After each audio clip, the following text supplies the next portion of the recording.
Dangile is your keyword. Take it to manscaped.com. Dangile. I don't think any of these. Dangile, 20% off. Things right. And free shipping. Free shipping. Shipping. Ping. Yes. Ping. Dangile. Manscaped.com. Dangle. 50% off. 20% off. Free shipping. Let's go. The Steve Dangle Podcast. Powered by Sports Interaction. Canada's Sportsbook.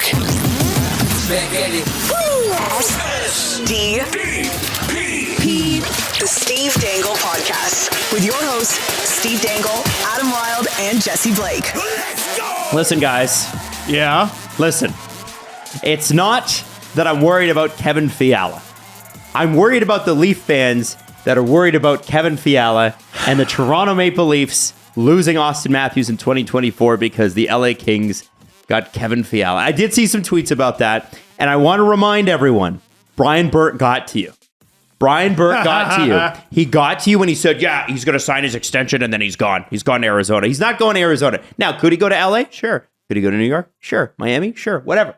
Can I suggest that Miami? Well, Sunrise. It's like 5 minutes outside of it. Tampa or Florida? You don't think he can switch sports? Tampa or Florida? Whatever. Which one are you He's talking taking his about? talents to South Beach. South Beach. That's right.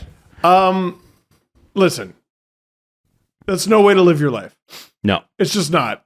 There's no way. It's no way to live your life fearing what Austin Matthews is going to do in 2 years. Stop it. Knock that off. Yeah. Knock that off. And remember, he scored 60 goals for your team this year. That's the only thing you ought to think about. And the heart. And the heart. It's funny. First heart in 65 years. Something like that. I was thinking about that the other day, how little of a story it was that a Leaf won the heart. Like, The nothing story. it's a nothing story because everyone wants the same thing. And so does he. And if he doesn't get it next year, then I'll start to panic. Yep.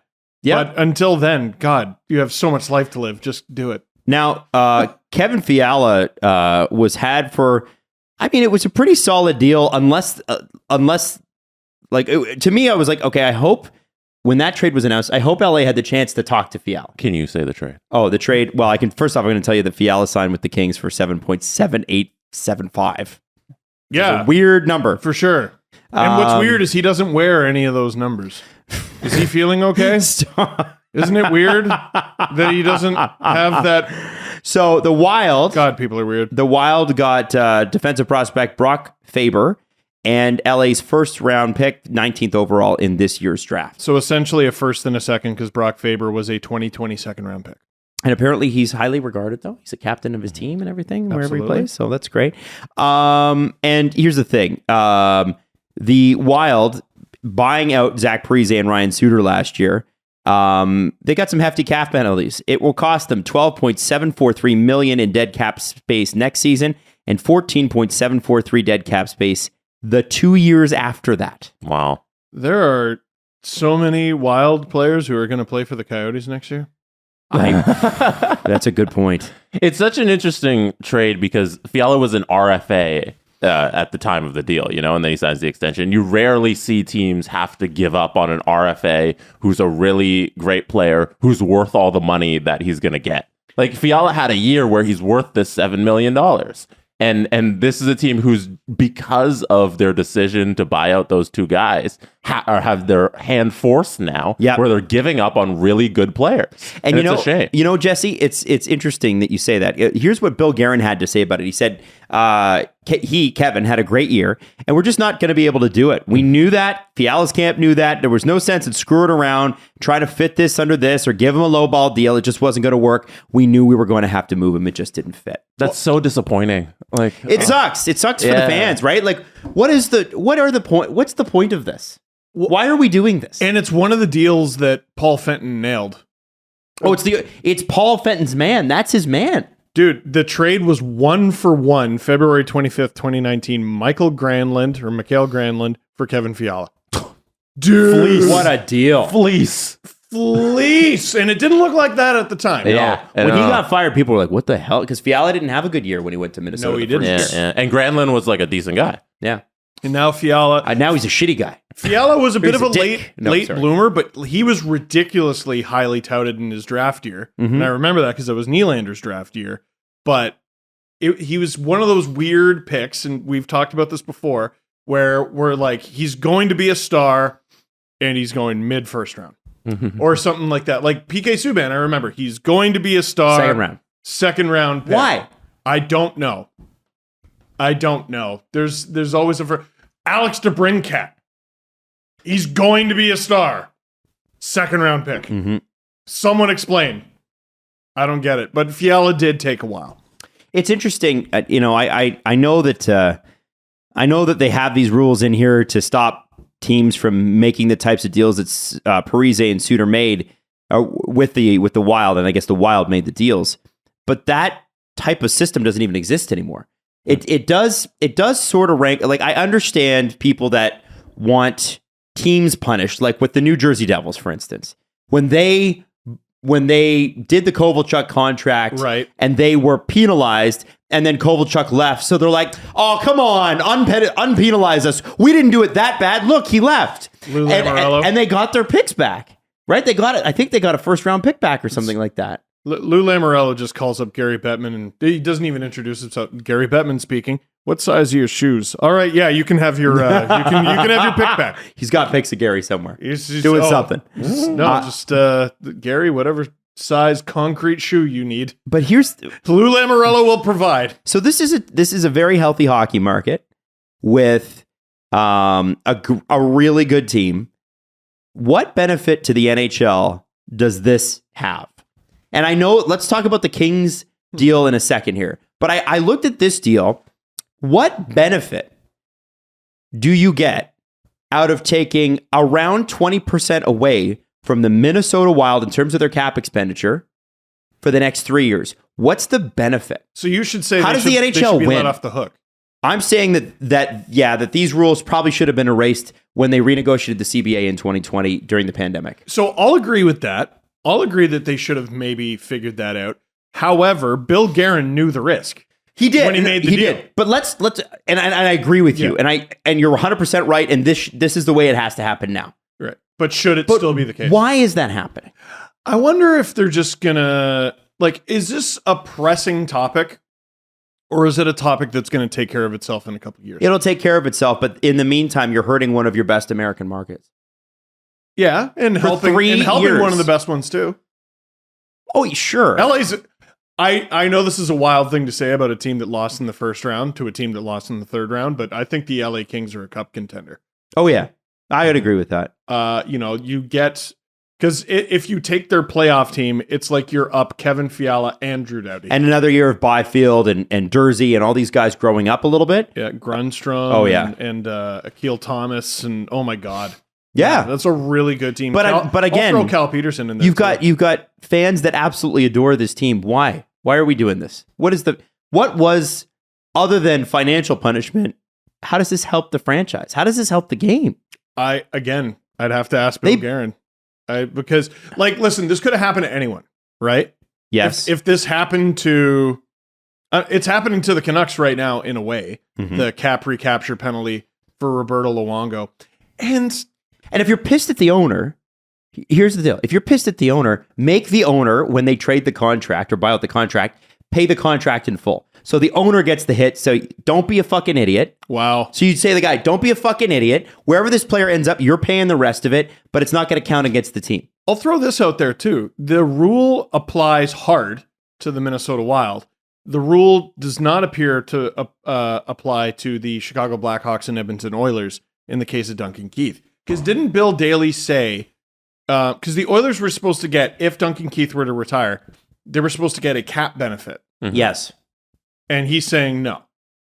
Why? It's a different circumstance. It is a different circumstance, but it's the same backdiving deal, is it it's not? No, but they're not applying the same rule here. One, you're applying the rule of a cap recapture for a retirement on a player, and the other one, you're applying a rule of a buyout of a contract. Those are completely different rules. Okay. They are, but it's two different things being applied to contracts that don't exist anymore, like they're illegal. And this one's hard and fast, and we're sticking to it. Yeah. And this one's the buyout thing on the contract exists on any contract. Like that's a rule that applies to that. So they're applying the Suter and Parise contract. The cap recapture penalties aren't applied because they're illegal contracts. That's true. That's true. They're just contracts. I think the rule should be that there should be no penalties for buying out a player. I think if a player doesn't want to, I think that does benefit rich teams, and people would have a problem with that. So See, you're looking at it. You're looking at it under the guise of no one's taking rampant advantage of that right now, which is true. Teams would take rampant advantage of that. The Leafs would buy out players every single year if there was no penalty. Yeah, like Tavares would be bought out this year. Just Not because we don't love him, but it'd be like, all right, John, we're going to buy you out the rest of your deal, and we're going to pay you $6 million. Yeah, should we trade a draft pick to the Ottawa Senators so that they can take on some of our contracts like Connor Brown, or should we just buy him out? Should we offer a sweetener to Chicago or whoever for Peter Mrazek? No, just buy him out. Just buy. Like, it would be rampant, and it would be 8-10 teams taking advantage of it. How many people do you think Vegas would have bought out? I think everybody. If you negotiate into the contract that, I think it shouldn't be non-guaranteed. Like I'm pulling this from the NFL in that they you can cut guys. They have non-guaranteed contracts. You can cut players at all. Which we don't want that either. I don't want non-guaranteed contracts, but I think there should be some leeway to where if Parise and Suter don't want to be on the Minnesota Wild, because sounds like they both did. The GM doesn't want them on the Minnesota Wild anymore. And he says, because if he kept them on the team, it's for, what was it, like 3 more years, it would have been $14 million against the cap for them to play for them. And the GM says, okay, it's worth us to have $14 million for 2 guys to not play than have $14 million for 2 guys to actually play. It shows you the reported effect that their mentality was having in the dressing room. And I think which is a conversation. There should be some easier way to negotiate this through rather than just this dead money for 2 guys to not Especially play. on contracts that I'm with you on that, because these contracts don't exist. And they're not a part of the current CBA. They're playing for different teams. You owe 2/3 of a contract to a guy or 1/3 of a contract to a guy just arbitrarily based on their age. Yeah. That doesn't make any sense. Well, I think that goes, it does, because it means Does it? The reason they do that is because it's supposed to be like you've got more runway to make more money. That's the idea. So at 35, when you sign a contract, your ability to make up that money that you would have lost in a buyout situation is far less than at 25 when you get 1/3 of it. At least that's the theory. And listen, I'm not saying it's a perfect theory, but that's why they implemented it that way. The theory's flawed because you can't judge how many years a guy has on his NHL life. Right. You know, like a 25-year-old might play 2 seasons in the NHL and be done. Bowen Byram almost retired this year. You know Why? what I mean? Because of, I believe, concussions. Oh, wow. Yeah. Like he had a really tough season. Ended it a Stanley Cup champion and playing the best hockey ever. That sounds like the older guys during the CBA negotiations snuck something in for themselves. Oh, yeah. Yeah, dude. Like, Oh, there's a whole Alan Walsh episode coming on that one day. I'm not. You're not going to like some of the players that you grew up as I know. thinking were your heroes. I'm not going to go to bat for Tony DeAngelo ever, but they knew they didn't like this player. They knew he was a pain in the ass. They signed him to a $9 million contract. Let him play 20 games? No, I think it was like 3. Oh, was that it? It was like 3 or 4 games. And they're like, that's it. And they held him, and then they bought him out at 1/3. Yes. Why did the Rangers get let off the hook? Like, because he's younger. And his ability to replace that income. That's what it comes down. It's labor law. It's your ability to make that money back. And the theory is that if you're younger, your ability to bounce back from a buyout is much greater than if you're older. And then if you again, it also comes down to, I think, rich teams too, right? Yeah. If you're UFA, you're 35, and the Leafs, let's say it's the Leafs, because the Leafs are one of the richest teams, them in New York. They go out and they sign 4 Patrick Marleaus. Sure. And they only have to buy them out at 1/3 the cost or whatever. It's a hell of a lot easier for a team like that to do that. But if you go and you buy 4 Patrick Marleaus and you got to buy them out at full, well, that's a different conversation. What happens the first time a player like that gets bought out, signs for $1 million, a much reduced contract, in his first game, blows his knee, he's never going to play again? Well, then he's LTIR. He's LTIR, but what does that do for him? You know what I'm saying? Like, let's pretend DeAngelo got hurt first game with the Hurricanes. Okay. He'll never play again. So he's just done. Yeah. So, like, my ability to make money for the rest of my career. But you is incur gone. it in a game like the NHL. You incur risk like that. That is part of it. Fuck. Well, that's part of it. I mean, listen, it's Players need a stronger union. well. I think that the negotiations as they were conducted, they weren't great. They What weren't do they great. do? What, the PA? Yeah, like I feel like every time they come up and we bring up an obvious flaw, we come to the conclusion they don't really do fucking anything. From what I've heard from sources inside the game, winds are changing. But I also know that there needs to be more input. Like the NHL doesn't have a Chris Paul. The winds have changed. The winds are changing. The winds are changing. Meaning, winds are changing. and so what it means is that I think that there, and we mentioned this with the Kyle Beach sexual assault situation. Mm-hmm. We mentioned this with something else. And you remember, my memory's terrible, but there was something with Don Fear where people were like, Don Fear needs to go, and it wasn't even the Blackhawks. It was something else earlier this year. When we were talking about the meetings with the agents in Toronto where he didn't want to speak Yeah. at the end. Yeah. Is that what Yes. you're referring to? So that's where I think this summer, like, it's sort of been pushed to the background. But I have a feeling that Don Fear, there's a change coming there, just a gut feeling. But the other thing I would say is that, and what I wanted to get to is really important. The guys, and I've mentioned this before, the guys who are on television whenever there's a labor strike are guys that are like third and fourth liners, or guys that are like 6'7" defensemen. Yeah. Like, tell me why during the last lockout, and no offense to him or his memory, but why is Steve Montador speaking for the NHL? Like the players. No, it right? should be a star player on his team. When you have in the NBA LeBron James and Chris Paul and these guys going and looking their owner straight in the eye and going, you better do this. That's a heck of a lot more powerful than Andrea Bargnani. Right. And trying to think, it was the player who got blackballed basically for his involvement in the 2013 Chris lockout. Campoli. Chris Campoli. Allegedly. We have to say allegedly. Allegedly. But he never played a game. No, he's like 6'7" defenseman, like Ron Hainsey. Yeah, look up Chris Campoli's hockey DB. You'll know what we're talking about. Yeah, Ron Hainsey's like top half. Yeah. Like in terms of talent. Yeah, and the star players currently have nothing to do really with it. They don't show up to the meetings. They don't advocate. They don't care. And it's probably because they're young and they want to go and have fun, and I get that. But unfortunately, like with Wayne and Mario in the early 90s, you got to show up to these meetings. Wayne and Mario showed up to those meetings. Jesse? Donald Fear, by the way, is going to be replaced this summer. Oh, that's official? Yeah, we back in April we touched on it. Yeah, because so they formed a search committee. I wasn't sure. At the end of April, and they have their next meeting is in Toronto, July 18th through 20th. That's when the executive board So meets. right after free agency. And he's going to stay on through the search, but their search committee's, I guess, searching, and hopefully by the end of the summer they have a new guy. Well, there you go.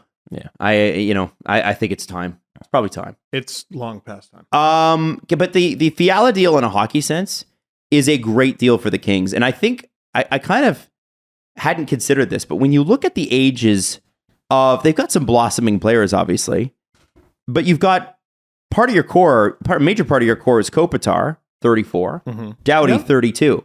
Yeah. So a guy like Fiala, with the rookies you have coming up, makes a lot of sense because he almost bridges that gap. Yeah, they're in it's again weird for a team that lost in the first round, but they're in a major go for it year.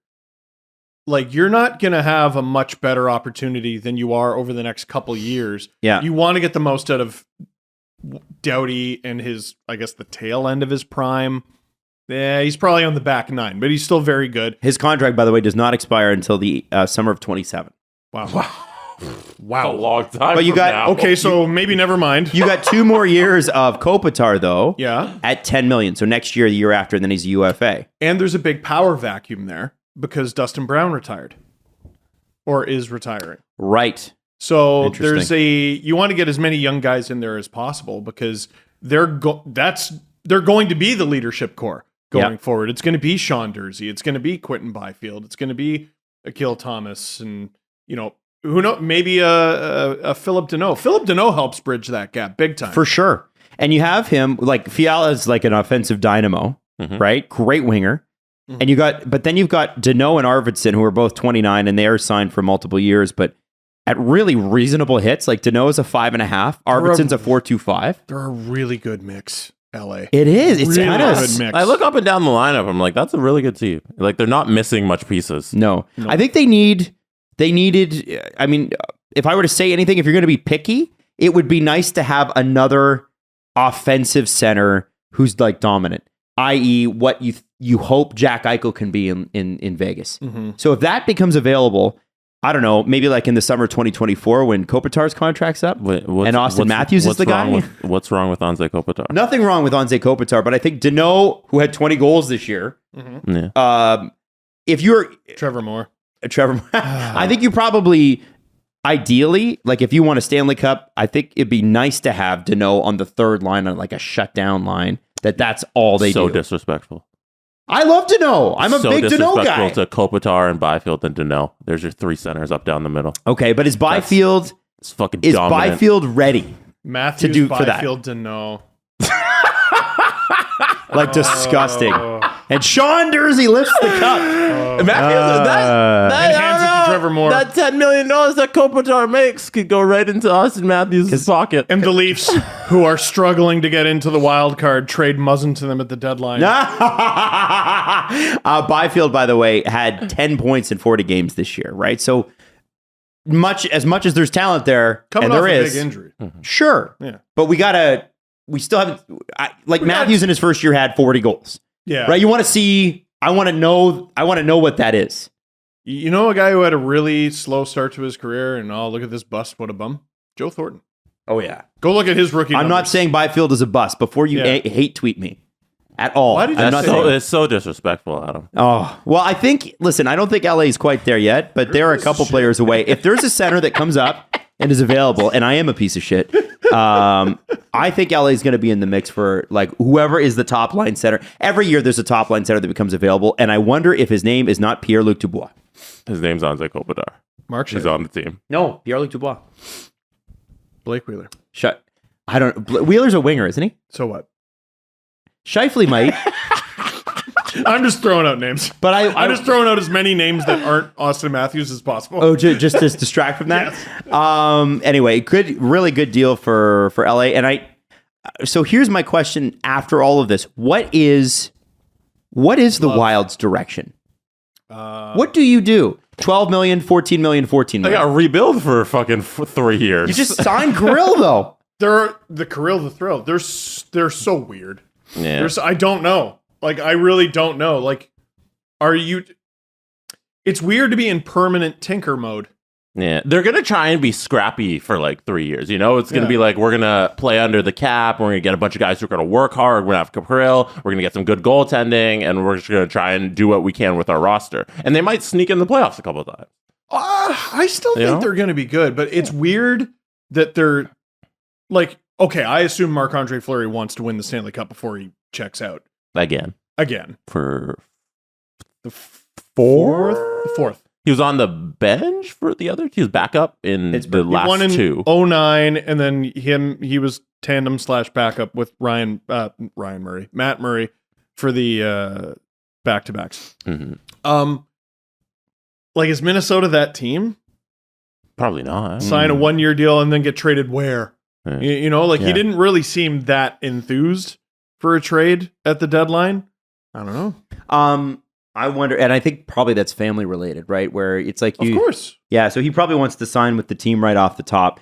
I'm just looking at the Wild cap friendly page, just an idea, and I don't know if this is even possible. So this is a question for our good friends at Cap Friendly or Puckpedia. Could you LTIR your way out of this situation? With who? I don't know. Can you pick up dead money, like actual dead money, and LTIR your way back to the salary cap? In theory, I think you could. I mean, Cap Friendly goes out of their way to talk about how that's actually not a fun way to be. Yeah. Sure. You don't like it's want, But to you be in have to that manage. situation. Well, you also don't want 15 million in dead cap. But Well, it this is doesn't. the problem, It doesn't right? like buy you back $15 million. You know what I mean? Yeah, and also they're not LTIR, are they? But you'd have Yeah. to buy. So you'd have to buy bad money. You'd have to buy dead money, the equivalent of that amount. Yeah. I assume Bill Guerin, like he's had enough success as an executive, I assume Bill Guerin has some sort of plan beyond, well, we'll just have like a quarter of our cap dead. Not a quarter, but like 15 mil or whatever it was, between 10 and 15 mil. It's a lot. I assume he has a plan that is larger than, we'll just stuff it out. Yeah, it might just be what Jesse said, rebuild. I tinker along the way, and I think they'll be decent. They have a lot of good pieces. It's just a shame they're missing $14 million to buy a couple more players. They looked poised to go on a run. Yeah. Like that was a good little core they had going. Chuck Fletcher got another job. Just an update here, guys. Remember, you too can be a GM, right, Steve? The Leafs have informed teams they are open to trading the rights to pending UFA Ilya Mikheyev, LeBrun, and Friedge with the second rounder or bust. Pending what? U or R? Or he's a pending U. He's a UFA. Mikheyev's a UFA, yeah. When I make those deals as a GM in NHL 22, I net like a 6th round pick. They're not getting still something. Nothing. Yeah, I mean, Kyle. Hey man, that could be Säteri. You can't command a Zach Hyman was very highly sought after, and he was looking for a 7 or 8 year deal because he can command it. I don't think Ilya Mikheyev's getting a 7 or 8 year deal. And you're right, and that's why they can walk away with nothing like they did last year. Remember when they refused to do the Hyman deal? I was like, understand the logic. Yeah, me too. No, I'm on Steve's side. It was just funny. Something. You know The highest offer. you can't- but then OBO But then or best offer. Every deal then is No, okay. that take is it, Kyle. bullshit No, logic. That they're is slippery people. slope logic. No way. No, they're people, Adam. Like you can't. Dubas can't be. His reputation can't be like. Oh, just send him whatever. He'll take it. Dubas is in a position where if he took the 6th, we'd all be like, oh, so he took the 6th. I'd be fine with that. At least he'd have Yeah, an you idea. But like the You'd other be. I'd be GMs will great be with like, that. ha, fucking Dubas. Look at this idiot getting 6th round pick for a guy that can't stay. Idiot. Other GMs. So zero's better? Yeah. Is zero better? When is zero For your- better? Where's the fucking money, Lebowski? And they just and then dunked his head in the toilet. Lebowski leaves and then gets the money elsewhere. Nah. For what happened. For your reputation, it made sense. For Mikheyev, Oh, man. I'd gladly take the 6th or the 7th. And you know what? but- What I loved about what I loved about Kyle Dubas this year is how everybody in the league treated him differently. Yeah. You know, that not getting that 6th round pick, that sure changed his reputation. It sure changed the fact, All those the waiver Coyotes wires. weren't putting fucking waiver claims in on a goalie who's 31 from Finland. Yeah. Come on. Ruined his NHL career, basically. Yeah, because that guy's not going to No, hey, you think so? You think he's getting an offer? Maybe. Not for, Maybe. Maybe that's part of the Leafs' plan in net. I sure hope so for his sake, because he's like, all right, I've achieved everything I've wanted to achieve, and I'm going to go to the NHL with the Toronto Maple Leafs, delete, an irrelevant team who's going to be even more irrelevant next year. And I'm going to play 3 games and get fucking shelled. The Leafs were down. That's good shit. The Leafs were down to their 6th goalie at times. He had a chance to play good games for the Toronto Maple Leafs. It was a shame the Coyotes did that. You think Harri Säteri is getting an NHL deal after this? It's also the rules. They're allowed to do It it. is They also are. the rules. They are the rules. Yeah. But there is a little bit of let's fuck with the Leafs here. It's Don't a tell me rule- that was establishing his reputation there. No way. But people go, yeah, but teams were taking advantage of the rule. What teams? One team. The Oilers over 30 years ago. What are you talking about? The rule that allowed the reason why a European player has to go through waivers before signing before the deadline is because I think it was a player named Reijo Ruotsalainen, I think was his name. And he would just chill in Europe. And the Oilers would be like, hey, you want to come win a cup? And he'd be like, yeah. And then they'd bring him over and then they'd win a cup. And I think they did it more than once. And then he'd go back next year, play the whole season in Europe, and then come over. And then he'd come and and be like a Play less games, top be more 6 fresh. Yeah, like he'd be a top 6 contributor in the NHL. How did you say Wasn't just Reijo? What is it? Oh boy, R-U-O-T Salainen. I'm gonna need you to figure that out, Adam. Reijo Ruotsalainen. Reijo Ruotsalainen. Look at this. He played for the Rangers too. So the Rangers had him for 70 games a year. Look at his playoff numbers. Whoa, his play numbers are really good. Yeah, they are. That's Oilers- why there's a rule. He played 10 games for the he played 31 for the Devils and then got traded to the Oilers, it looks like, at one point, and 13 points in 22 games. And then in the 86-87 year,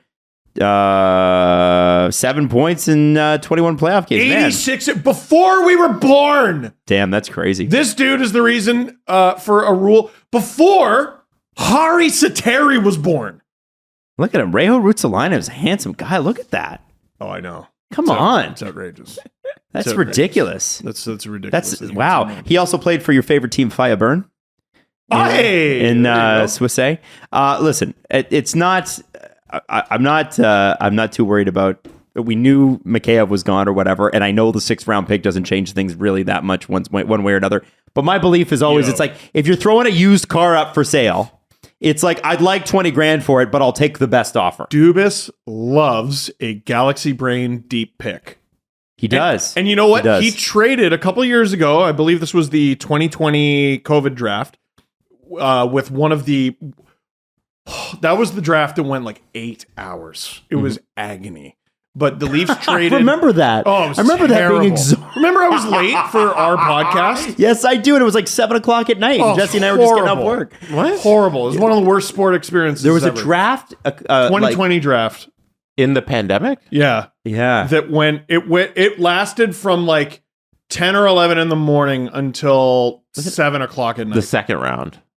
Yeah, this was the back half. Second- Not back half. Second through to seventh. Yeah. So anyway, the I Leafs don't remember that. the Leafs traded a 7th to the Bruins for a 7th because they wanted another 7th this year. And I'm like, what are the odds of this working out? And they ended up drafting Ryan Tverberg, who's like one of their best prospects. That's awesome. So- I also think too, like Dubas is the one thing he has proven time and time again, and people are going to throw the Kadri trade in my face, but you're wrong. Kyle Dubas's strength to me as a general manager, outside of drafting and finding these guys, is trading. He's made some really good deals. Listen, Like a he's got couple didn't work out. stinkers too. The Foligno deal didn't work out. The Kadri deal didn't work out. But that Kadri deal was not the original Kadri deal. That is true. So he took the deal that Nazem Kadri allowed him to take. And it's clever of Joe Sakic. Oh, yeah. To be like, all right, I got a GM with a great asset and no leverage. What I'm saying I'm in going to saying take your lunch money. what I'm saying in saying this is that Kyle Dubas can tell me to fuck off because over the Zach Hyman thing, because he's been right more than he's been wrong, but far more. And I look forward to his trades because I'm like, how did we juice these guys? Listen, death, taxes, and a Dubas draft day trade. Are you kidding me? Can't wait. But What it's going to be about- like he's trading the third for 2/4. What about Jared McCann? Oh, Did you add that to the list? That that's one where I understand the logic and hate it. Because, like, I wish they had just come out and said it. well, they did later on the the Leafs have their like documentary or whatever. No, that doesn't count. You don't get to tell me after you did it. Tell me, get Jared McCann and tell the fan base, do some PR for God's sake. Nah. You acquire a player, fans got excited about the player, and you got the player for the express purpose of losing the player. Boo, you stink. Tell us. Tell us that. Tell us that. We were all like, but he's not gonna. And then he did. He did. And so we're all just pissing into the wind for 3 days. No, the Leafs should have come out and told us what was going on there. And then we would have had a few days to be like, all right, here's why that makes sense. Instead of just losing the guy 3 days later and we're all like, that makes no fucking sense. Boo. I understand the logic, but the execution sucked. Don Sweeney has signed an extension with the Boston Bruins, multi-year. We don't forget the David. Huh? David. Oh, shoot. Oh, let's do that. Hey, it's time for You Can Bet That. Remember, you can bet that. But you should check out the description where you can find tips on responsible gaming before you do bet that. And you better 19 be over 19. Yeah, 19 plus, please play responsibly. Let's get into it. Dave Bastel, Sports Interaction, and you know what? The interesting bets that you can make right now at sportsinteraction.com/SDPN. I think the fun one is obviously you've got the third overall pick, you got the second overall pick. We were talking about the first overall bets that you had. But also, David, we can get into who the Jets, the Canucks, the Canadiens, the Leafs, the Oilers, and the Jets again with 30th overall. You can bet on like who is going to pick who going into this draft. So I guess we'll start with the top three because it seems like we know what number 3 is, oddly. Yeah, it's weird how that works out. So Logan Cooley may as well have a Coyotes jersey already handed to him because it seems like he's locked into that spot.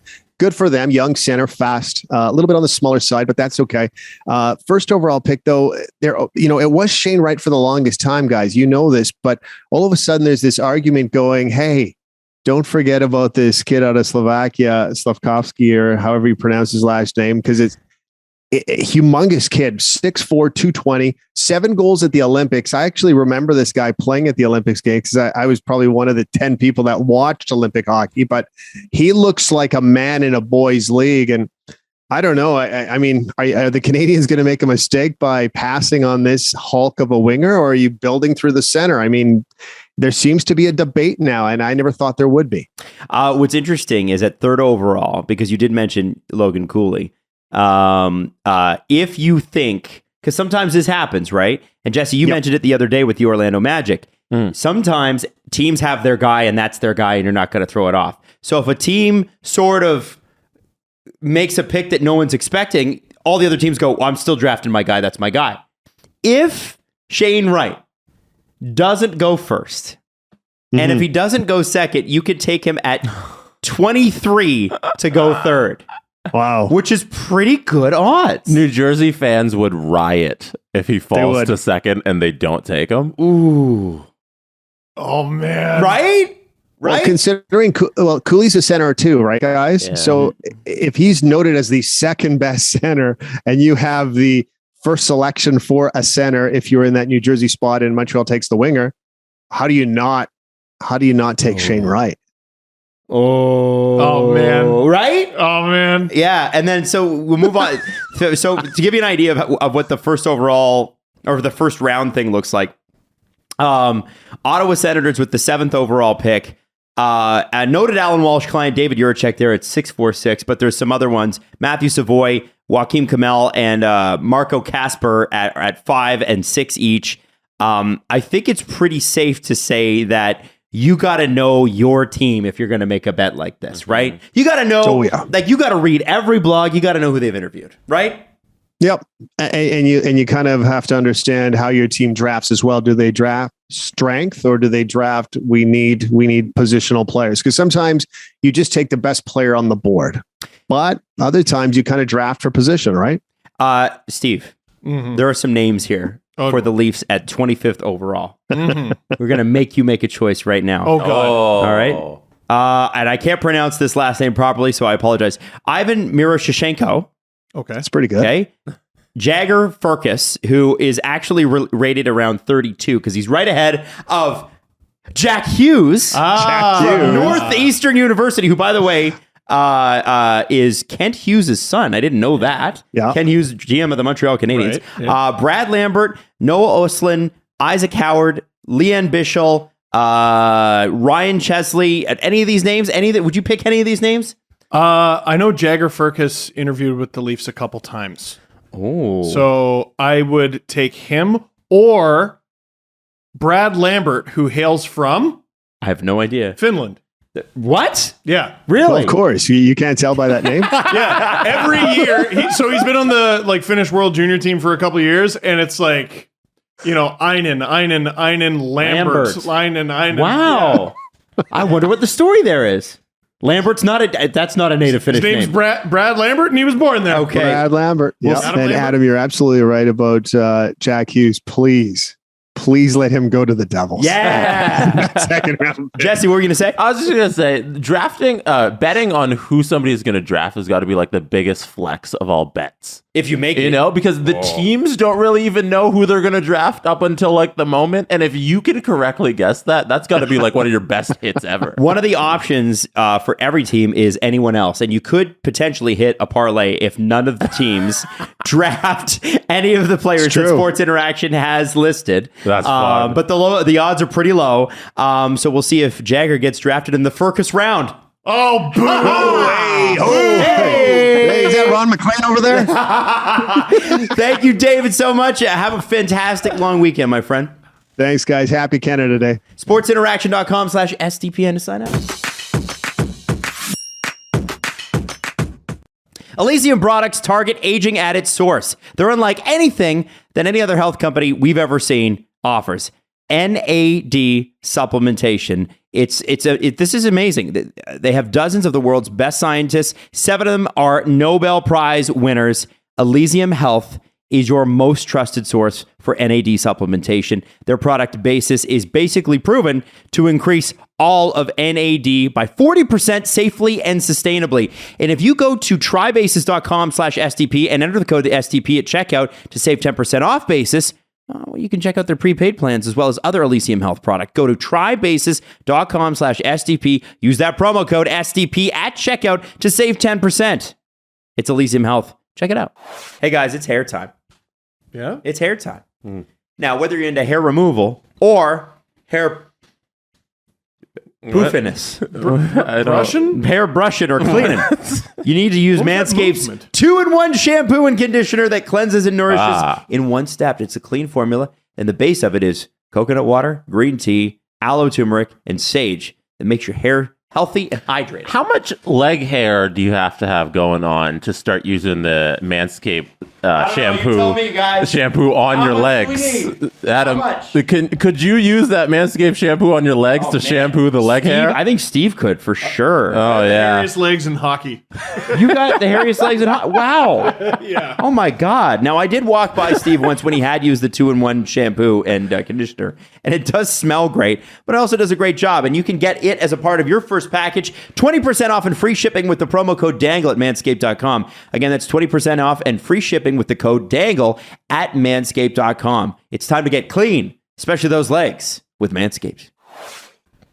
All right, you want to talk about Don Sweeney? Don Sweeney. Don Sweeney, multi-year extension in Boston. It's interesting because they've been so good while he's been there. Although that still sometimes the draft picks. Yeah, it was and Bruce Cassidy being fired.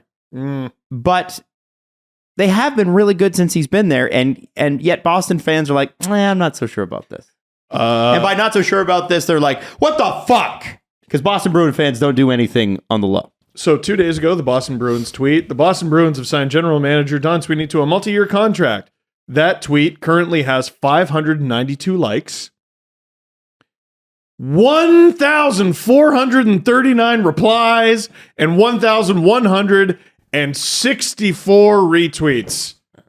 The Bruins got their asses kicked in the quote tweets, and it is very rare, at least these days. It wasn't as rare growing up, but these days it's very rare to see Bruins fans so united against the Bruins. They're not happy. He earned his extension by firing his head coach. That seemed like it was the 1-for-1 deal. You want a new contract? You gotta get rid of this guy. And he won. He won. I guess. He's still a general manager. He walked into the living room and said, hey, can I use your washroom? And also, you're fired. Yep. Anyway, I'm going to get an extension over this and didn't flush. A little yellow, little yellow Right? water. I mean, so it's best case scenario, Jesse Blake. Mm-hmm. Best case scenario. Dude, they fired a really good coach at his freaking house I know. and got an extension. It seemed like that's what it seemed like the deal was. You want to keep your job, you gotta let go of the head coach. Not to break out the puns, but Bruins fans are smarter than the average bear. You see, because a Bruin is they get it. You see, because they understand exactly what happened here, and that's why they're pissed. So people compare Jeremy Jacobs to Darth Vader, and I think that's wrong. They should be comparing him to Emperor Palpatine. Absolutely. Because Darth Vader is really a pawn of Emperor Palpatine, if you know Star Wars. And there's a scene in the Star Wars, Clone Wars, animated scene, where before Darth Vader is Darth Vader, he's got Count Dooku, right? So you got Palpatine, Dooku, and then Dooku has this assassin who he's trained in the Force. Her name's Ventress. Wow. And Palpatine comes in on the intercom and he's like, I understand that she's doing a very good job, right? And then Dooku's like, she is, and he's old and On the intercom? on the that little thing, and then And he's like, well, it seems like you're training your apprentice to kill me. And he's like, I would never. That's my apprentice. I would never do that. And then he's like, kill her to show your loyalty to me. And he does, or he tries to anyway. And it feels a little like that in the Boston situation, right? It's like, it's sort of just, kill him at home. Go to his house. I think wreck him, and I'll give you a 3-year extension. The worst thing the Bruins did was put Jeremy Jacobs' name on the cup. That was a team that was fun to cheer for in 2011, but I'll never forgive them for that. You don't put an owner's name on the cup? No. I'm saying they did put his name on the cup. Oh. And I hate that his name is on the cup. I hate that Jeremy Jacobs besmirched the Stanley Cup. What order would you recommend somebody watch Star Wars? Well, they actually have on Disney Plus. They have the full. Here's how you watch it in order. Would you watch it? Would you watch it in chronological, or would you watch it in the way that it came out in history? I think you watch it in the way that they had it released. I think you watch it, but you don't need to. Other than Rogue One, like Rogue One, you have to watch obviously, but I think you watch it in the way that theatrical releases came out, except for the newer movies, because I really like the first one. The Last Jedi was kind of weak, and then the third one's The Rise of Skywalker or whatever. It's just horrible. Yo, that is a piece of shit. It's so bad. What? It's so fucking bad, man. Movie is a piece of shit. It's so stupid. The most recent Star Wars that came out. It is a garbage of shit. So what I would recommend, Jesse, if you are going to watch it, is watch the original movies from the 70s. In the order that they came out. Yes, in and the then 70s. watch the movies from the 90s. And then watch Rogue One. Yeah. And then you can watch like Han Solo's story and then get into like Clone War. If you want to get into the series like Clone Wars. Mandalorian is amazing. Yeah. Boba Fett's really good. Obi-Wan was great as well. You'll love those. They really, it's almost like, you know, when they have Charlie Brown lined up and Lucy's got the football and it's like, this is can't miss this time. Character that we heavily marketed the first one around. Nope, you're gone. Yeah. Character that the audience fell in love with. Nope, you're gone. Shitty storyline that makes no sense. Yep, we're going to start with that through text. Yeah, and yeah. Oh, dude, it's so awful. And Jesse, it's really like, bad. The thing with Last Jedi that gets me. It is a hunk of This shit. came out like last December, right? Or the December 4, I think 2019 it might have been. It's like the shit. first movie I saw back in theater, and I wish I was back at home. Yeah. It was a piece of shit. It gave Steve COVID. No, I'm kidding. It's almost, no. No, what was terrible about it? Here's what was terrible about it. All right. The Last Jedi, the whole premise is, okay, guys, we can only go a certain speed and we're running out of space gas. And they can only go a certain speed and they'll stay exactly this far away from us. Going like this. Yes, they'll stay exactly this far away from us until we run out of space gas, and then we're fucked. That was the whole premise of 90% of that movie. And then they're like, oh, by the way, Luke Skywalker could meditate and become a person elsewhere, and now he's dead. And everybody's like, wow. What a fucking brilliant Ryan Johnson. Why did that kill him also? I don't understand. I was watching that. I was like, fuck yeah, Luke Skywalker. What do you mean he's dead? What do you mean? So they kill Luke Skywalker in the most recent Star Wars movie? in The Last No. Jedi, which is the second most recent. Okay. So they kill him in the middle We're not movie. talking about the same thing anymore. No, we're talking about both of those movies and how bad they are. And everybody okay. talks about how great The Last Jedi is. Like, imagine the premise is, okay, guys, all right, we're at Disney headquarters. I'm walking in with my script. Okay, guys, we can only go 100 kilometers an hour. And we're running out of space gas. But they can only go 100 kilometers an hour. So we got like a 12-hour window to make this happen. It's literally the plot from Speed. Is that Speed's the movie where the bus explodes if they travel under 30 kilometers an hour? Yes. The movie should have been called Space Bus. Yeah, it should have been. And I think there was a Speed Space 2. Speed. I think there's Speed 2, but it's either with an airplane or a cruise ship or something like that, which I don't think I Keanu was remember in. watching Speed as like a kid and I didn't get it. Well, no, because it's weird. Yeah. But apparently at the time it was a big hit. Bullock and Like, Keanu Reeves. why is this bomb going off on this bus? I don't know. And then they have, here's the best part about The Last Jedi 2. They send out these fucking bombers, and the bombers are like, it's like watching your grandfather run. If they're just the slowest ships imaginable, there's no way they could be useful, but they deliver this high damage payload. Do you remember that at the beginning? What's the big robotic walker? The 2 foot or the 4 foot? The 4 foot one from the original movies. AT-AT. Piece of shit. What? Why? Why? Why? Because Take out its skinny little shitty legs, Yeah, and then yeah. the whole thing falls down. Piece of shit. but it's hard to take out its shitty, skinny legs. No, it's not, because they did it. They did it with ropes. They did it with tow cable. That's right, because the lasers weren't going shit. through the force field. Piece of shit. Sometimes in in a digital world, you got to go analog, Steven. Oh, boo. Anyway. Fart. So Luke's dead? Luke is dead. Isn't he like the main character? No, in the series. Ray is the main No. character in the third part of the series. Ray Palpatine. Who's Ray? Sorry for any spoilers. She's not a Skywalker. She's a Palpatine. What? Oh, she, And by the way, he's No. back for a third Adam time. Driver. Bad guy, maybe good guy. Here's his nipples. Maybe good guy, good guy. At the very end, good guy. And it's fine forever. Oh, What? It's I thought Adam Driver was like the villain. And it's super weird. Yeah, he was. But there was good in him, Jesse. Also, now I mean, he's good. all you have to do is look at those nips. it's literally what if we took the plot for the original trilogy and made it worse? Oh, Yeah, that yeah. sucks. And the first one, The Force Awakens, was like a mirror image of A New Hope, which was the first movie that ever came out. But the whole point of that is that it was supposed to talk about how this is repeating until the cycle ends, right? Yes. That was the whole, that's what J.J. Abrams wanted to do. good. But because they had this stupid thing in Star Wars where no one person was allowed to direct more than one movie, they had to go out and find another guy for it. And Rian Johnson's a great director. Knives Out are incredible films, whatever. But man, if they had just had J.J. Abrams do the J.J. Abrams thing.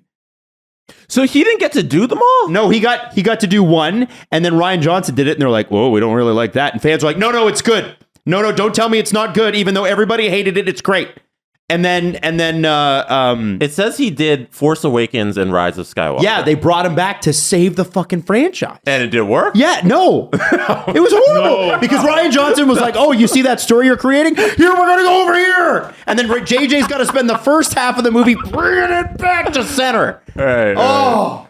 In the worst way. I was gonna say he kind of ruined Lost at the end, so I wasn't surprised that he ruined this. But he didn't do all of these. Right. I also think Lost... Imagine- Lost died because in North America, we won't let things run the amount of time they're supposed to run. Yeah. In England, it's like you get 2 seasons of this, and that's it. Fuck off. Yep. Yeah. In North America, it's like, well, we need 22 episodes. Oh, wow, it's a hit. We need 30 episodes, Yeah. 6 years running. Because some of it has to do with the stupid syndication rules, where you need to reach at least, I think it's eight seasons and 200 episodes, and then you can be syndicated across wherever. That's forever. right, that's right. So yeah, they extended Lost way too long just to get the most amount of money out of it. What are was you that doing- smoke What are you monster, by doing the with way? your chair? My chair, my wires are cut because I'm pissed.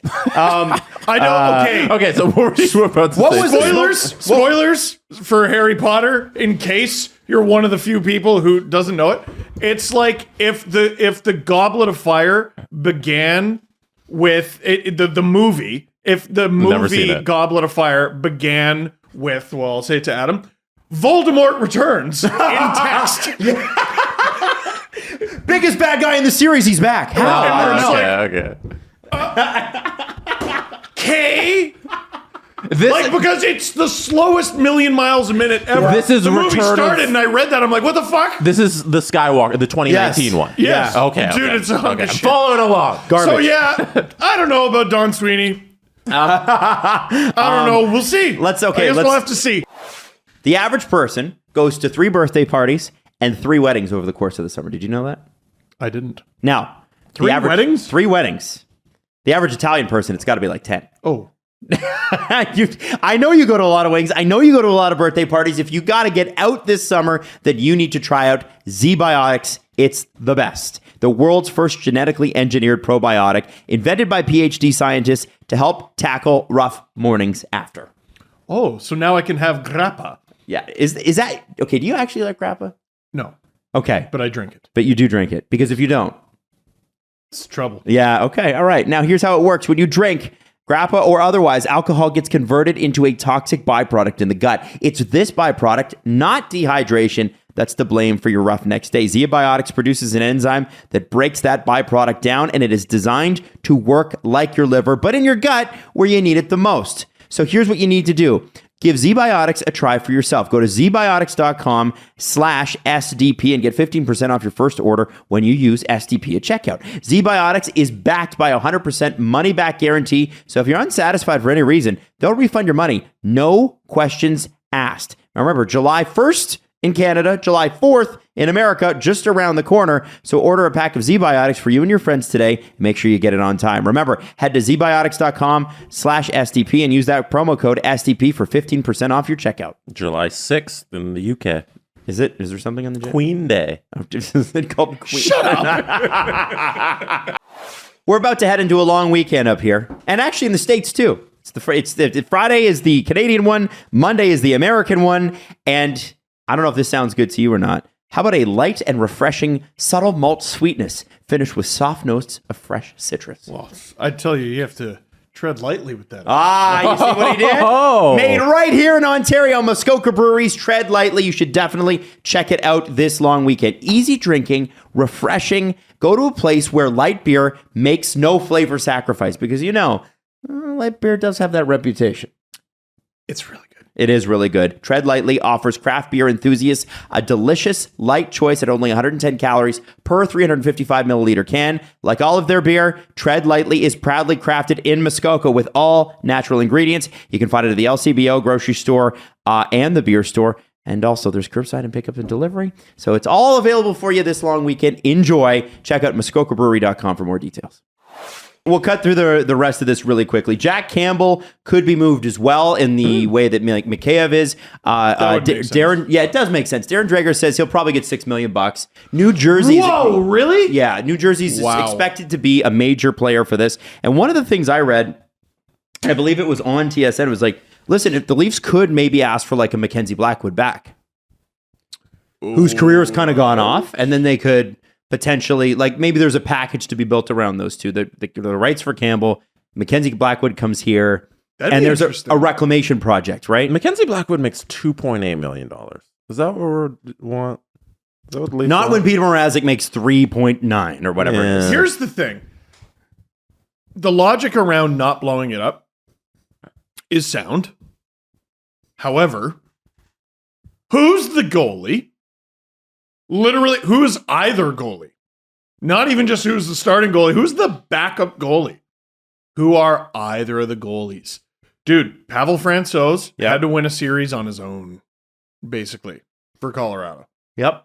That could happen. And that has happened many times in playoff history where the eventual Stanley Cup champions had their backup just take the reins for a while.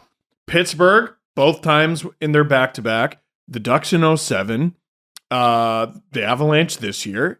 Didn't Grubauer started as the starter? Didn't in 2018? Osgood and Vernon with Detroit go back and forth? I'm not sure. Okay. Well, I know Detroit won back-to-backs, and in one, Vernon was the starter, and then the next, Osgood was. Right. Okay. Yeah. But I think like this playoff run, I think we counted them before because we got Nashville with UC Soros out. We got St. Louis. Bennington was out. It's happened so many times. And St. Louis was able to go to USO. Yeah. Yeah.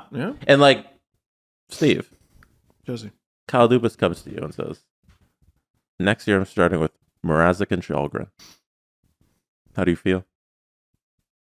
I take the over on every game and watch none of them.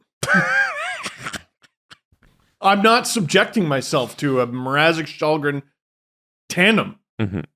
What?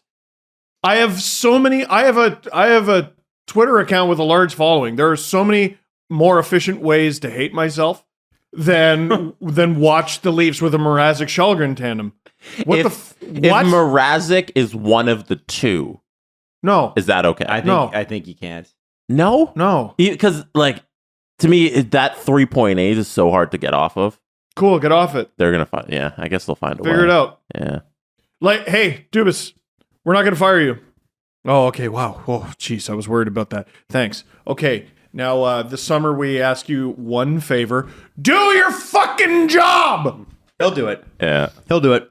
The Houston Rockets just bought out John Wall, and he makes $47 million a year, and they just said, hey, we don't want you anymore. Here's 40 of the 47, and then he can go sign wherever. I wish the NHL, they could just say, hey, Peter Mrazek, here's 3 of your 3.8, you don't have to play for us anymore. It's not. So you know what? It's been a productive episode. I thought so. Lots of Star Wars, which is nice. Mm-hmm. Jesse, did you ask about Star Wars so that you could watch it? Are you officially giving in? When we're in Montreal, in our compound, we should watch Star Wars. Yes, we should. Ooh, you guys do that. What's You're wrong not with gonna you? watch? Oh, I'm gonna be working. Well, you're gonna. No, after we're also going to be working. Yeah, okay, Jesse. I don't know if you know this. It's 40 hours long, and like you're gonna have to start the moment you arrive. Yeah. Yeah, really? Yeah, and I won't be there because I have shit to do. Oh, you mean the Star Wars? I thought you meant the draft. Yeah. It's 40 hours long. Yo, the draft's pretty fucking long, though. I'm not gonna lie. I was confused. You know that you were right to be confused. You were right. No, I'm not watching the entirety of Star Wars in a day. That's what I thought you said. We were just gonna watch one. We were just gonna watch one throw movie. it on. Well, we have to watch. We have to watch the best one, Rogue One. Wow. All right, let's wrap the show there. It might be. Did you see that Han Solo one? Oh yeah, that was a good one. It was good. I liked it. It wasn't great. It was good. I just know that makes Star Wars fans very upset. Also, I liked Halo Reach. Is that Very the TV show? underrated game. The Steve Dangle Podcast. Powered by Sports Interaction, Canada's Sportsbook. Follow the guys on Twitter at Steve_Dangle, at Adam WYLDE, and at Jesse Blake. Connection complete.